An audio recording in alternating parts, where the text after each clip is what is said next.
Hello, this is Marta Scandalo, and I want to thank you for joining us for these few coming minutes in which we're going to meet another artist. Today we are going to meet Raymond, Dominic, Agius. Ray, thank you for having us over, and perhaps you can start about your beginnings, your very beginnings. My beginnings, when we're talking about art, have been long. I mean, I'm 60 years old now. And I remember starting here in Malta, because I was born in Malta, and there was a program on television in Malta with this chap having a children's program and asking kids to send their sketches in. And if you had a good sketch, you would have it in the background while he was speaking. And it seems my sketches were always in the back.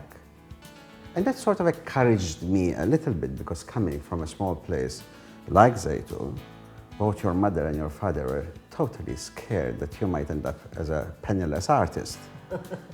Now I'm still a penniless artist, but they're okay now with it. That was the earliest bit. Then, of course, as time went by, I left Malta probably when I was about 23, and then when I was overseas, I ended up as a car designer. And that's also part of an art, but not quite the art that we know about.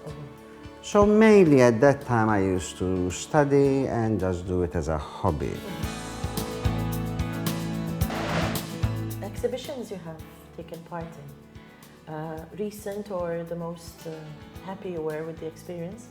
Can you tell us about it? Exhibitions have been a lot, but I'll speak about the ones in Malta, because I've only been coming to Malta now in these last probably 6 years or so. My first exhibition here, which I was extremely happy about, was an exhibition of 50 portraits of Maltese celebrities and anyone who gave something to art. The second exhibition was a year after, and that was to commemorate, to celebrate a huge story, an unbelievably important story in Maltese history, which is the Santa Maria convoy.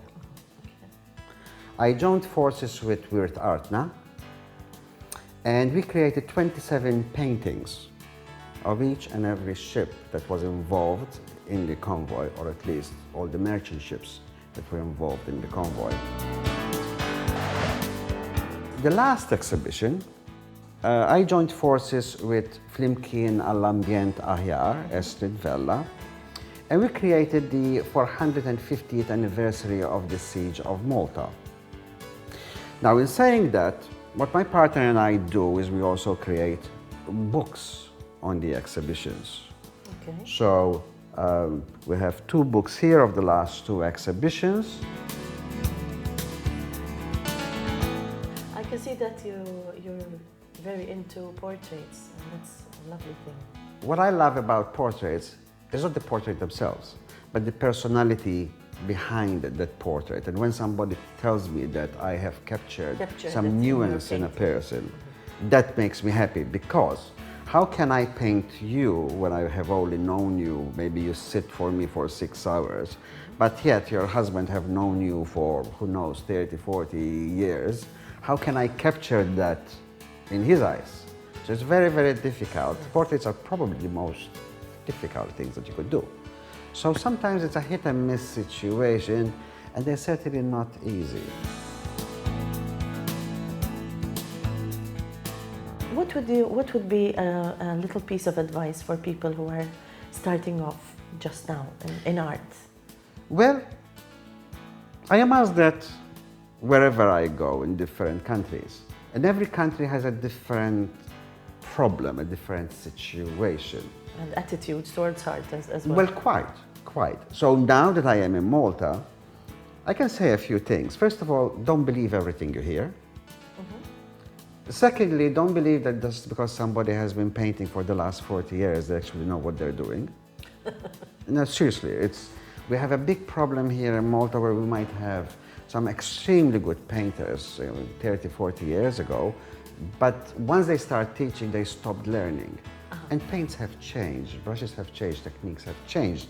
We have this problem where we go for old masters. Old masters are dead. They are lovely, but they are dead. There are so many unbelievably good artists. We lose track of them. And if anyone wants to go to my website on Facebook, just use my name and find it. Every week or so, I put a new modern artist. And every time you actually go in there, you see lists of people saying, I've never heard of this person before. They're around us, they're buzzing around us. But there's one last suggestion. If a person, here in Malta, we have this tendency in believing that if you're a self-made artist, you're great. No, that doesn't work like that. It might work in Malta, but if you don't know how to use color, if you don't know what transparency in color means, if you don't know which brush to use and how to even clean your brush, well, being a self-made artist may be good if you have an extreme amount of talent and it just pours out of you. For most of us who had to learn the techniques, you have to learn them. And if you spend a year practicing, you'll only get 1% of the possibilities. If you spend 1 year learning, you'll get 30% of the possibilities.